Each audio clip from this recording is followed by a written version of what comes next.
So what I'll do now is I'll come into my preferred sort of photo display program, and I use it for the very minor bits of editing that I do, and I actually use it for culling as well. So I use Picasa for this, and I've got some examples of photos here. Oh, I'm not sure if people are joining us. Yes, they are. Judy, can you hear us? Hello, Judy. Let me see if I can do anything from my end to help. Judy's joined us.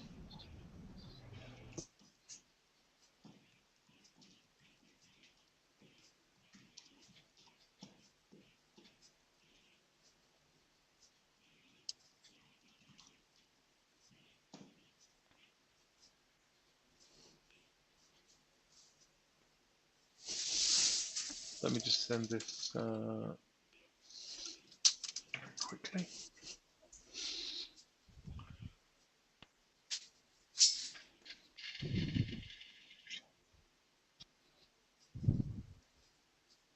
Okay, Judy, I'll keep going. Hopefully you can hear, and if you can get your microphone working, that would be great. So let me just start that again. So here is my preferred video. Here's my preferred photography sort of display program. I use Picasa mainly because I find it pretty quick and simple to use, and it gives me most of the features that I want to use for my basic editing. I've got Lightroom and Photoshop and things like that, which I use for specific things, but for the majority of stuff, I use Picasa. So let's go and have a look at some types of photos. Why don't we start with triathlon because we're here. And I'll come in here, and obviously some of these photos show good photos, and some of them show not so good photos. And we'll just go through and have a little chat about each one and what we might do. So this photo here isn't a perfect photo by any stretch of the imagination. It might need a bit more light. It's certainly cut off the bottom of the wheels, but it does capture the absolute, sort of energy and emotion, I guess, of this rider coming towards us. It's certainly a photo that this person would buy, even though it's not perfect by any stretch, as I say. So ideally, we would have captured this person somewhere back here in the light rather than in the shade. But they've obviously spotted the photographer around in this area, and sort of showing their exasperation of where they are in the race at this time. This guy's captured a bit further back, but as you can see, we've captured some distracting items in the background here. So really not that good to have these. I think they detract from the photo quite a lot. And you can see that if the photographer moved around a little bit so that it was much more of a head-on shot and nicely zoomed in, we probably wouldn't get those in the shot. So this would be an area that I'd be looking at the back of my camera, having taken this photo and kind of going, how can I improve this? Either by completely moving location or by changing my angle slightly so that I don't have these distractions in the background. Here we see this a lot, and basically the focus point is on the tree behind here. So it's a nice idea for a shot. We've got good light on the rider. We haven't quite captured it straight. We haven't quite captured the bottom of the wheel, but we've got a lovely background in here. Obviously, the cone is very distracting, but it's this focus point that I see a lot of people getting not right, not perfect, and this one's obviously a really bad example of it. And again, that's knowledge of the camera, it's knowledge of where the focus points is. You might need to track this person into the frame that you want them in with the focus point on them. You might need to use, on a Canon, it's called AI Servo, where it automatically tracks an object in the frame of the camera and continuously autofocuses on them. So there's a number of things that we use for sports photography, and I would guess a number of those haven't been used in this photo. And if you don't cull properly, if you don't go through and look at your photos on big monitors like this, you're likely to miss this issue. If you don't zoom in on the back of your camera in the field, you might well miss that this is not, this is not in focus. So that's why I do those things. Hope you agree here. Certainly from my perspective, great shot. Some people might say slightly blown out here and here. I don't really mind that too much. If I was this person, it would be a photo that I would buy, even though the full bike's not in, obviously filling the frame, and it would be a photo that I'd be proud to share on social media with my friends or something to say, hey, look, this is me doing my triathlon. Here again, we've got these things in the background, captured some lovely light. I like the shadowing, but yeah, background's not very good, but focus looks absolutely bang on. So, we can zoom into that nearly sort of 75% and looks really good on my screen Andy, here. Yeah. this one you're showing now, is that actually in darkness, or is it just a dark photograph? It's a little bit dark. You might want to put some light in that. It might be No, coming off a bit darker on the screen on the webinar that we're sharing. But yeah, a little it's, bit more light in that, Ian, would be quite good. So yeah, I would tend to put maybe a little bit of light in that and then save that as a photo. So yeah, it was a little bit dark. what I was getting at is not heading towards nightfall or something like that, though, is it? Well, the sun's quite low, as you can see, so it's either it's either early in the morning or late in the afternoon. I suggest it's fairly early in the morning. What is it? I can 7:44 a.m. So it's early in the morning. Yeah. So yeah, so that's what's going on there. So if I undo the fill light in this, it looks a bit dark, doesn't it? It's a bit dark in the backgrounds here. Now, Picasa doesn't give you the option to brighten different parts of it. It just does fill light. And that's kind of good enough for me most of the time. If you've got it pretty much right in the camera, you can literally just put some light into it to give it an overall better feeling. Yeah, so slightly dark there. This guy, again, although there's some distraction in the background, he's been captured quite nicely. I don't think that detracts from the photo too much. Again, a little bit blown out because he's right in the sun there, but good for me. Loving these kinds of shots. They're just absolutely great. And this is where you need multiple shots. This guy would have been coming towards us, would have probably captured a photo 20 or 30 meters away of the whole bike as a portrait shot like this. And then as he's coming towards us, he would have noticed us and looked up at us and given us this great smile. He's having a great day. And as you can see, it's a real cracker. Same here.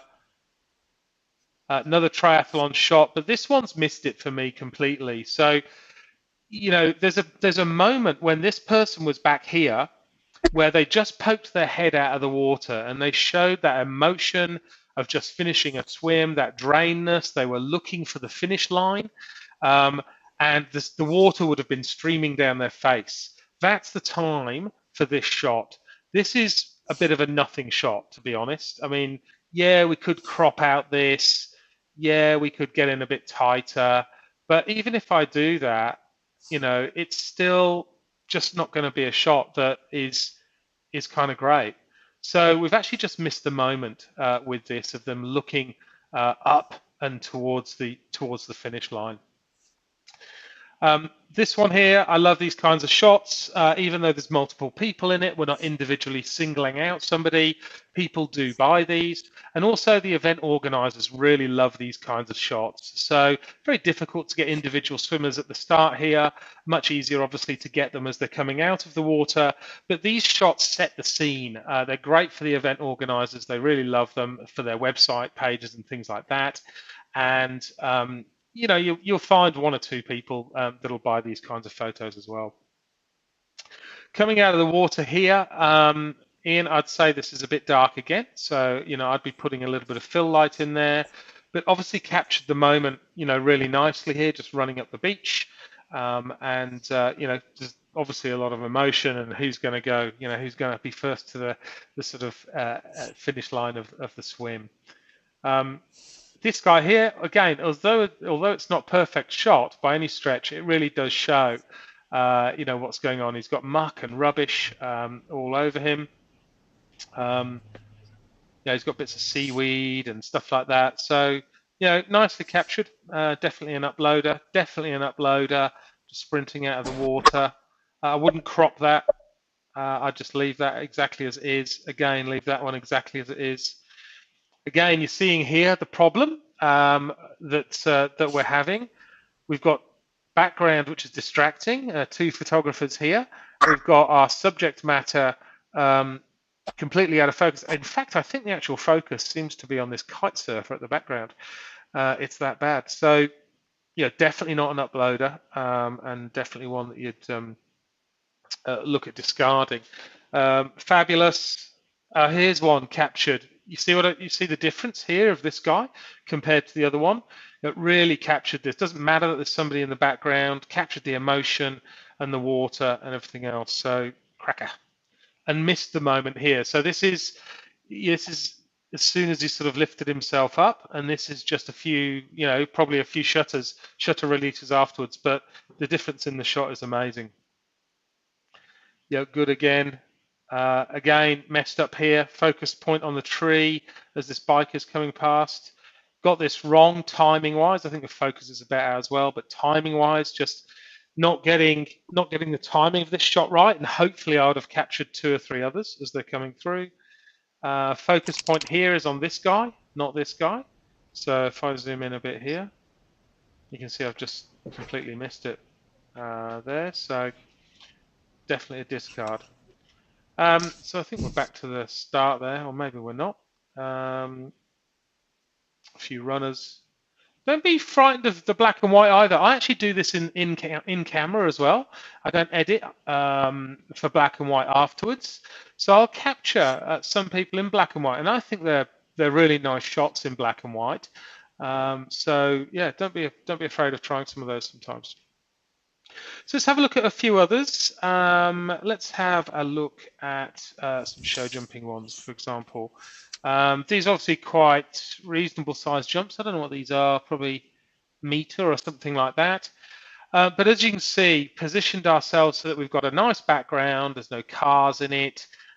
We've fortunately got the light in the right direction here, although it seems to be quite flat light actually, but a good amount of light on the horse. I haven't quite captured the ground rail, the ground in this, which people do like to see the full height of their jumps, but the positioning of the horse, its legs, the look, the smile, everything else, cracking. Although we've got some stuff. Excuse me, yep. Andy. That last shot though, I noticed you've still managed to catch the horse with the back hooves off the ground. Yep. So I mean that would really compensate for it, probably as far as the rider goes. Sorry, as far as wanting to keep the by the photo. Yeah. Yeah, definitely. It's definitely a keeper. There's no question about that. And I would be always trying to capture 3 images around here. So yeah, you're right. One with the hooves and the power coming into the hind end as they're launching off the ground. Preferably with the legs tucked up like this as well, of course, is an absolutely beautiful shot. One where they're coming flat across here. So that sort of moment of suspension as the horse is halfway along the fence. And sometimes I quite like the legs sort of going out at the front, showing all the muscles in the front of the legs, but before the weight goes onto the hooves. I always think it looks a little bit messy. It just doesn't look as nice when the front hooves are actually landed. So those are the shots I try and go for. Obviously, to try and get all 3 of those, you need a camera with a fairly fairly fast repeat shutter release. So yeah. Again here, the light on the side of the horse makes so much difference. It really brings out the shine of the coat, and you can see some of the veins and all that kind of thing. So really always recommend where we can to try and get that in. Got the ground line in, so it looks good there. Look, it's a bit distracted in the background, but it doesn't really detract from that. Could have gone portrait on this if I wanted to as a shot. Might have been looking a bit more messy though. I don't know, personal choice, isn't it really? Perhaps I'd have got the legs in if I'd have done that. But anyway, so sold. That's what I'm talking about, sort of across the middle of the fence. Great background. Fantastic. Obviously, the bigger the fence is, the more dramatic you can get with those. Again, doesn't really bother me that this is in the background too much. It's far enough away. I've got an f-stop of, I don't know what I've got on this, but yeah, it's fairly blurry, so quite good. Not very good here. So although it's kind of looks like a fairly interesting jump, we've got some people in here, we've got some rope here. It just never gonna quite make it as a photo for me. That a change of angle could help. But the jump's looking a bit dirty. It's not that big. It's just not there for me, that shot. And I'd look at that in the camera and kind of go, really, is that the best shot that I can get of this show jumping round? Here we've Excuse taken me again. Yep. That might be a milestone for that rider. Yep. So from that point of view, it would be worth uploading because you don't know their history. Yep. It could be their first ever competition or something like that. So I wouldn't. It wouldn't stop me uploading it, but I would definitely be looking to see if there's a better position where I could get a photo like that or like that in the same show jumping arena. Do you see what I mean? So perhaps taking this jump in the background here might be a better option for me than taking this Liverpool here. It just might be a better shot. Like if that's what you've got, then I would actually, try and hide these a little bit, or give, when there's not a rider on course, give these bits to these jump judges here, and kind of say, hey, look, is it okay if I sort of move around my angle a little bit so that you're not in? Perhaps I could move a bit squarer onto this jump, for example. If that's the option, if that's the best jump, and it's great, then take it. But what I'm saying is, I would assess this. I'd take this, definitely upload it, but then I would look and see if there was another jump that might work for me better, or if there's something I could do to make this jump look even better. That make sense? Yes, it does. Thanks. Next one here, we've sort of seen this jump before. I think I actually zoomed in a bit more on that. So the last one I took, I think had some cars here. The cars might have moved, or I might have just cropped that. So again, I would have captured a few on the way around that. Here, sort of not the best background, but I've done the best that I can at the time. These jumps, yeah, they kind of work, but it's probably straight on for this jump is probably not the, directly side on is probably not the best for this jump. I certainly wouldn't be coming around the back here. We definitely don't want bum shots, but I might have positioned myself a little bit more around here just so that I could cut this out of the shot and get a slight angle onto the jump here, maybe. I'm being a bit picky, but this is sort of what I go through as I'm going through the photos in the back of my camera. It's great, a lot of power and emotion in that, so that's all good. So there's some show jumping ones, some runners. Bit dark here, but the guy's nicely lit. Haven't quite captured his foot, but definitely an uploader. Great here. You can see that a change in height. So I'm quite low to the ground here. And you can see, I think I'm actually down a sort of ditch or something like that as I'm taking these. You can see that there's people in the background, but they definitely don't distract from it. We've got this lovely sort of black and white mottled effect. And this is the moment that runners love, this moment of suspension where their feet are off the ground. and they're looking fantastic. Sometimes when runners sort of hit the ground, they get a lot of sort of vibration up their legs. It doesn't look quite so good. This guy looks nice and relaxed and having a great time.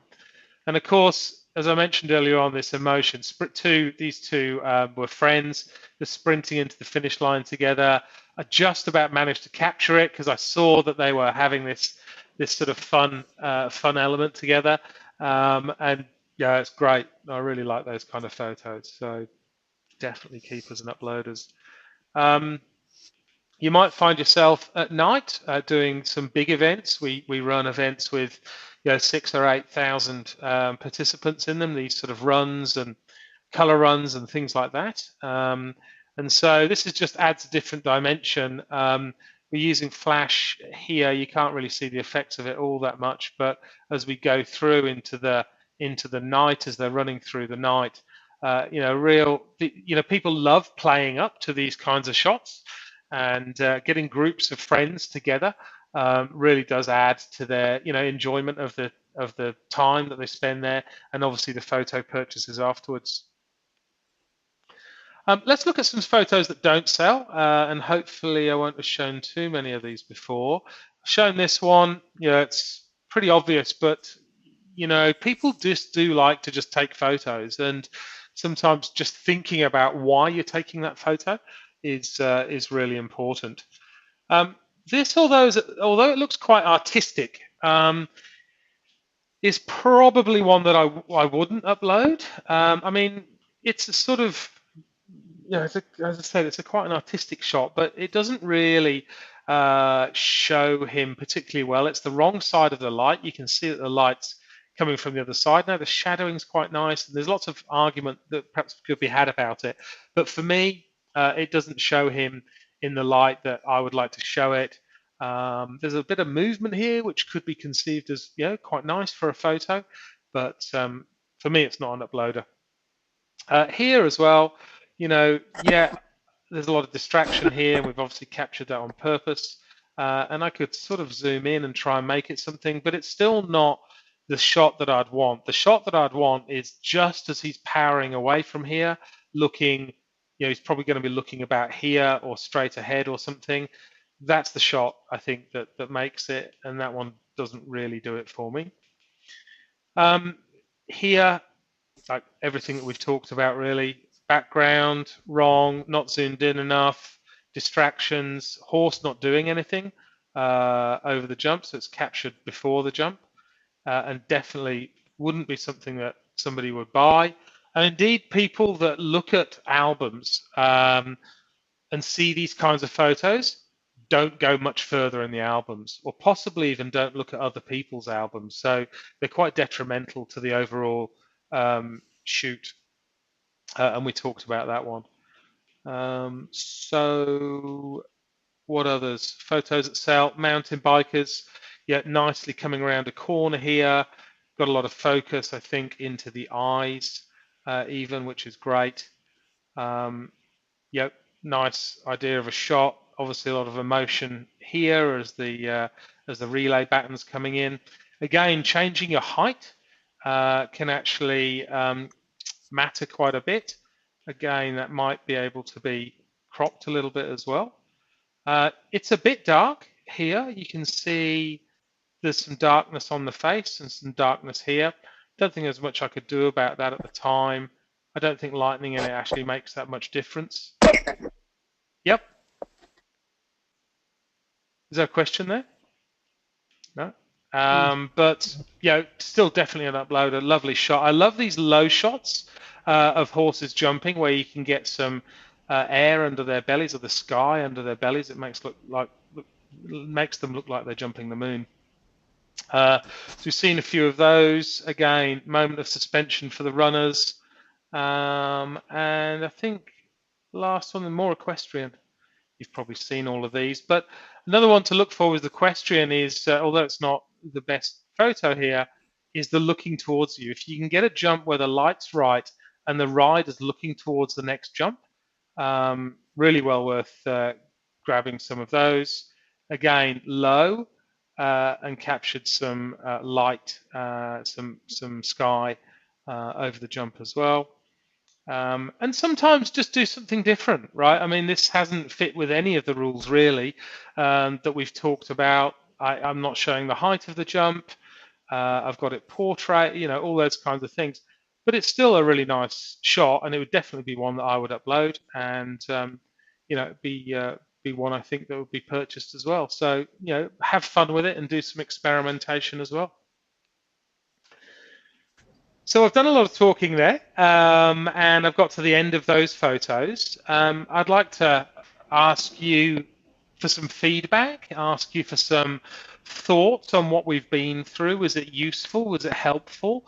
Is there anything you'd like me to go through in terms of some photos that we would pull up on GeoSnapShot and perhaps go through? What's some feedback from you? Andy, can you hear me? Yeah. I can. Ian, so Andy, I've actually taken a great deal of notice of these low-angle shots on show jumping. I tend to like that better than what I'm doing. I think it's got more impact. Yeah, that particular. I know that horse well, and I've got a lot of good. I've sold quite a few of them, but it's a mare, and I think the lower angle that you shot that at is better than what I've got of her. I think the rider's name is Christine from memory, but I tend to like that, and I think I might adapt that a bit more often too. Great. Yeah, I mean, it's just about trying new things, different angles, different types of shots. I mean, as photographers, we're there for ourselves as well. We're there to learn and try new things. We're there to learn from other photographers of photos that we look at. So I try different things all the time. I see equestrian shots and I try and copy them and mimic them, and see whether I like them or not. So yeah. And riders, they get the same shots a lot of the times. Like the professionals generally tend to go for the same shots a lot of the times, and it's really nice that we are a group of individual photographers that will go out and put our own artistic flair into our photos. So I think that's a real bonus for having massive coverage like we do, that people get to choose from a whole range of different types of photos, because we're all individuals, and we all don't necessarily like the same kinds of shots. So I think it looks better with the horse when you can actually see the relative distance, height of the jump compared to the horse. I think that's a photograph that that particular rider, would get a great deal of pleasure out of. The only thing that probably they might not like is if they were very, very fussy, but is the fact that they've got a white top truck in the background. But I think those sort of little bits and pieces are sort of part and parcel of the day, and therefore become part and parcel of the photographs they've taken. It's not excessive. And some of the places I've been, where the parks, they have their floats and trailers parked all the way around the arenas. It's pretty hard to avoid them, which I think spoils some of the photographs I get in some of those areas, particularly a couple of the local pony clubs. I like that photograph a great deal. I actually bought it anyway. Yeah, and the idea is obviously to try and minimize those floats and stuff in the background, either by position, by like sort of moving around to a different position so that that's not in the background, or by changing your height, as we're talking about here, so that it kind of minimizes the impact of those. You can see if I was actually stood up, we'd see a lot more of these cars. The other one is by obviously using the aperture, the f-stop, and blurring those as much as possible. So if you can bring your f-stop down to whatever your lens will allow, 2.8 or whatever, you're actually going to get a much crisper kind of image here, and much blurrier in the background, which helps as well to diminish not so good backgrounds. But you can never get away, unfortunately, from things like bunting and orange cones. They're the bane of our lives in some of these events. Somebody else had a question. Yeah, can you hear me, Andy? Yes. This is Judy. Can you hear Judy? Hello, Judy. Yes, we can hear you loud and clear. Good. Yeah, one of my issues, I've only done 2 events so far, the half marathons, categorizing to make it easier for the runners to find their pictures.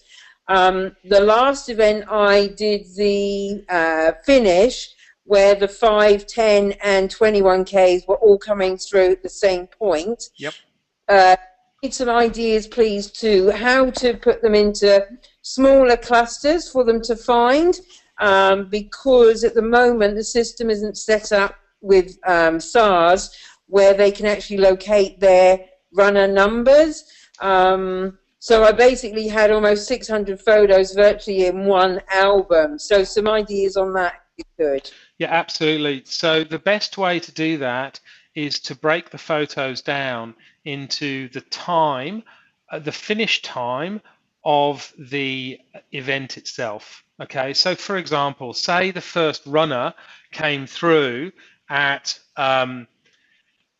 45 minutes, you would say you would have an album which is finish line, brackets, finish time, 0 to 1 hour. Okay, and then you would put all the photos that their finish time, and you'd know that because there'd be a finish time actually on the finish line itself. The finish time would be up to an hour, and then you do another album which is 1 hour, finish time 1 hour to 2 hours, and finish time 2 hours to 3 hours, whatever it happened to be. Do you know what I mean? Yeah, and that's the way you can break those up. So people always know how long it took them to do their race. They always know whether it was, you know, I finished my half marathon in 1 minute, 1 hour 24, or whatever the numbers are. They always know what their finish time is, and that's how you can categorize them. Okay. The other thing, stop me if someone else is asking questions. Sarah suggested that I don't actually stand at the finish line itself at the arch, that it wasn't a popular photograph of people. But again, where you're saying about the emotions, that's when you capture them.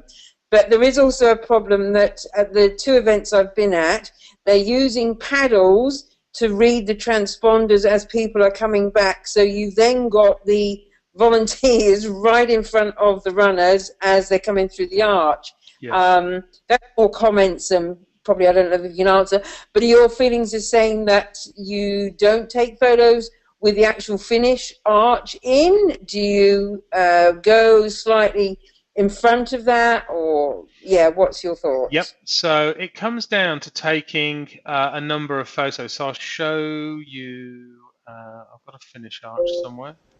I've forgotten where it was. I don't know where I have my finish arch, but so I would obviously you don't want to get in the way of the volunteers. That's the first thing. We're not there to affect the runners, the racers, or the volunteers that are actually doing the event. It comes down to taking multiple photos at that stage. So I would, as Sarah suggested, stand back from the arch. Okay, as far as back as you can, so that you're not interfering with anybody else. And then I would try and take 3 main types of photos. One is as they're running down the finish sort of chute, the finish line. They haven't got to the finish line yet. You'll find that some of them, you'll be able to zoom into them, and you'll be able to get probably quite a nice photo, because that finish area, that chute they call it, is pretty clear of bunting and things like that. You might have some gangways on it, some metal railings with some sponsorship on it, but you'll be able to get a shot of them coming directly towards you, and try for that shot with them sort of floating in midair. So that's a shot of them just running, okay? And then as they're coming through the finish line, I would don't try and get all of the finish arch in, because what will happen then is that you'll lose the runner in everything, in this big sort of finish arch sort of picture. But what I try and do is just capture them as they're coming over the finish line. Sometimes they've got their hands in the air. It's a show of emotion. don't necessarily need to capture their feet at that stage because you've already captured their feet, 50 meters out from the finish line. And the third one, if you can get it, and I know it was difficult from what you were saying there, is immediately as they come over that line, after they've taken that step where they've finished the line, they've come over the finish line, that's where the drain in their face shows. That's where that moment of sort of smiling or just tiredness sort of shows. Now, they don't necessarily always work out those photos, but when they do, I think they're keepers. So it's a bit hard for me to try and answer your question directly. I certainly wouldn't be moving further back. I'd be moving, sort of staying, I don't know, 5 or 7 meters away from the finish line, behind the finish line, and then taking 2 or 3 shots as they're coming down that chute towards you. Does that help you? Does that answer your question a bit? Yeah, it does. And even having only done the 2 events, the volunteers who are reading the transponders have kept apologising for getting in my way because they literally come right in front of the runners. I don't know if you've seen the paddles I'm talking about. It's like a tennis, a ping pong tennis bat. Yeah, okay. That they the wave right in front of the runner to read the transponder. It's like a double whammy in order to make sure they record the times that they're coming through at. Yeah. So the volunteer is stood face to face with the runner. So it does make it really, they've got to catch it as soon as they're at the finish line. So they're right in your view. It's very hard to actually not have them in there, basically. Yeah, it sounds like a very difficult situation. Yeah, don't know. I don't quite know how you could have done any better than you've done there, to be honest. Other than perhaps, just saying, hey, I'm not going to capture those photos. That's just not possible because of what's going on here. And just concentrate on the other ones as they're coming down the chute and as they actually cross the finish line. What sort of lens were you using, by the way? Did you have a sort of a general purpose lens on, like a 15-85 or something like that, or was it? Yeah, basically, general purpose, because I'm finding I am on a huge learning curve, but I am finding you get so many variations in light even one day with the wind, the clouds, so when they're coming through so fast at you, it's very hard to make such quick changes and subtle changes. Okay. So it's general purpose, basically. So a couple of things there. One is you definitely don't want to be making sort of subtle changes on the way through. And when I've done my camera settings video, I'll show you how I set up my camera to compensate for changes in light, so that you're getting perfectly exposed photos all the time, no matter whether the sun goes behind a cloud or not. And one of the key points to that is, if your camera has it, is auto ISO. Now, I don't know whether your camera has it. It does? Yep. So you want to stick your camera on auto ISO. And the reason for that is you can then set the shutter speed, and you can set the f-stop, and you can let the camera do the work to compensate for the photo, the exposure of the photo that you're going to take. Does that make sense? So in bright light, it might be down at 100 ISO, something like that, which is absolutely fine. And when the sun goes behind a cloud, or a dark cloud comes over or something, it'll automatically adjust itself to say 320 or 400 using auto ISO to compensate, saying, well, I need to expose this photo correctly. The camera's in charge of the ISO, right? Yep. Does that make sense to you? Is that? Oh, perfect. Thank you. Yeah. So it's kind of one of those, sort of key little tips, and I'd practice with that a bit as well. Practice with that, the knowledge of that, and you will find that works for you much better than actually manually trying to do it all the time on your camera. So. No worries. But look, so did you have any other lenses with you? The other thing that I might have tried, and I carry a wide angle, as I carry sort of 2 or 3 lenses with me. Sometimes I've got quite a wide angle lens with me for situations where I can get quite close to the subject, so the runner coming through, and not worry too much about having to step too far away from them. So I've got a Canon crop frame 7D camera, and I use a 10 to 22 mil on that sometimes, which actually makes did take my wide angle as well. So it's like you say, I don't need any excuse to practice. Good. I'm passionate about all of my photography, so any reason you give me to go out and practice, I'm there. That is exactly the right attitude, because and these events offer you an ability to practice. I mean, obviously we want to take photos that sell, right? And that's why we do these videos, and that's what we've been through today. But it's all about practice, and you'll find that when you've been to 2 or 3 or 4 triathlons, you'll know how to position yourself. You'll be able to work together with a team of photographers so that you can all kind of get the best coverage as people move through the day. You'll know how to name your albums, and things will just progressively get better and better and better. You'll sell more photos, you'll enjoy it more, and your photography will really come along, and really that's what we're all about. That's excellent. No, it's I have learnt a lot already, but as I say, I'm on a huge learning curve with all aspects of it, so it's good, and this is very good. I am only doing this on my iPhone, by the way, Andy. That's all I've got available at the moment, but it's still very good. You're doing it on your what, sorry? On my iPhone. I don't have anything else available at this point. That's good to know that works. So that's good. Yeah, exactly. I'll tell you just in case anyone else says, but I haven't got a computer. It's great. It's okay. Okay, good. Well, that works well then. So is there any other questions before we wrap up? We've sort of done, a little while here, just about an hour. Is there anything else that anybody else wants to discuss? Ian again, Dusty. Andy? Can you hear me? Yes. Just on the finishing line of those running, I wasn't taking photographs there, but I watched the finishing from a obviously a very large race. There's hundreds of people in it. At the finish line, there was insufficient crowd control, and the photographer that was trying to photograph the finishing was a good 5 to 10 metres behind the line, well out of the way of the runners as they came to slow down.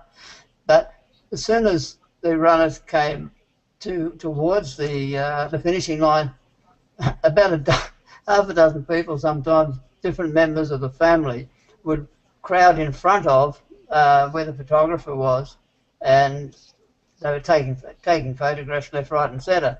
So the poor old photographer probably didn't sell much of anything out of that.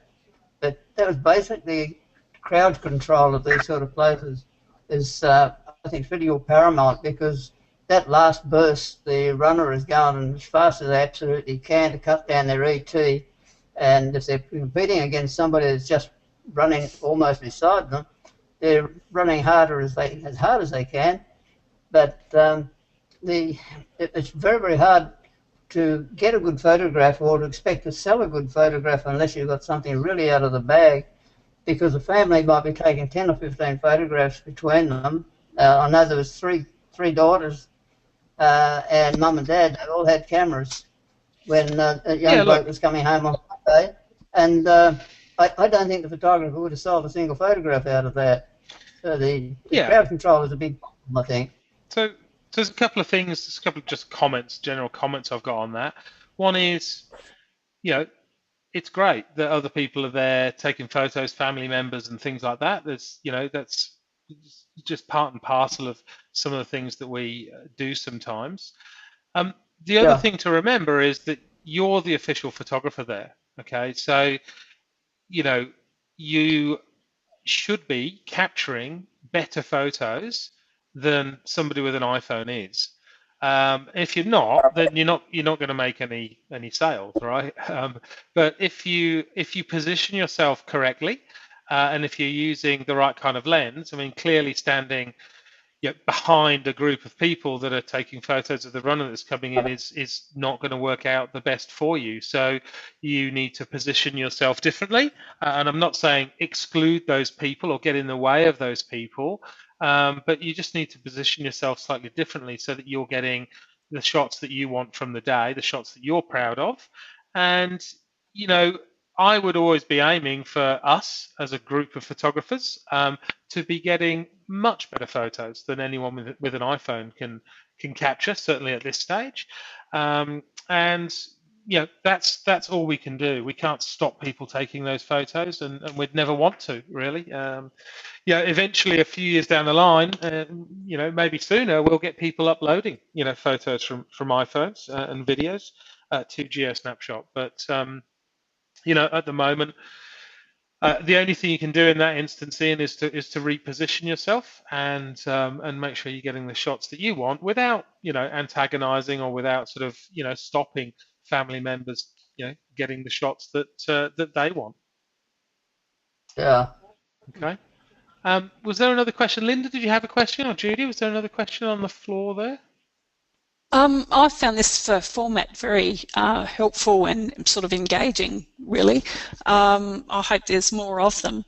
I could really use although I've watched the videos that you've had available so far, I could really use one of these sessions on workflow and how you edit 2,000 photos in an hour. God, that sounds like a dream come true. Yeah, okay. Certainly. And make the flow. Yeah, as I said right at the start of the video, we are dedicated to passing on our knowledge, and we've actually done one of those videos at the moment. It's in sort of draft form, but I'm very happy to do a webinar on that workflow as well, and happy to take any recommendations. So I'll take that as a recommendation for one of the next webinars. Really happy to do that. Does anyone else have any feedback on specific things that they might want to do, whether it's camera settings or a specific type of event that you want me to talk through in detail? Camera settings for me, Andy, please, would be really good. Yeah. No problem. Yes, that actually surprised me that you seem to, I can see the point of using a wide aperture, so you've got a shallow depth of field, but to me, I would be worried that I didn't get enough of the rider or even a runner in sharp focus. Yep. So I understand that. If they're side on to you, like I think that photo that I was showing you was, you get enough of the rider and the horse in focus. If you're shooting head on and you're using a wide aperture, 2.8 or something like that, you can sometimes get the either the head of the rider in focus and not the horse, or the other way around. So you would adjust at that situation to 4.5 or whatever worked for you. And then I would just leave it at that. Whether I was taking a side-on shot or a front-on shot, I would leave my aperture the same in those situations. So again, I wouldn't be messing too much with the settings between jumps. There's usually not enough time, and it can go wrong. So find the sort of compromise position of the aperture, and just go with that. So, but yeah, and that's why you've got to zoom in on the back of the camera when you're taking these photos, because that's the only way in the field you will ever see, if your aperture set correctly, that you've got the horse and the rider in focus. So yeah, really important. Okay, thank you. So I've taken two their camera settings and workflow. So I'll work on those two. And thank you so much for your feedback on this. I love these sort of sessions. It's great to get this commentary from you. It's great to have some feedback. It's just really important for me to be able to share these things so that the next time you go out on course or on a shoot, can just have these things in the back of your mind and utilize them, to get your photography getting better and better all the time. Beautiful. Excellent. Thank all you right. very Was that somebody else? Anything else? That was me saying thank you. Okay, wonderful. All right. Well, thank you, everybody. We'll call it quits there. Thank you so much for turning up. And until next time, I'll bid you goodbye and talk to you very soon. Thanks a lot. Thanks. Good night. Good night.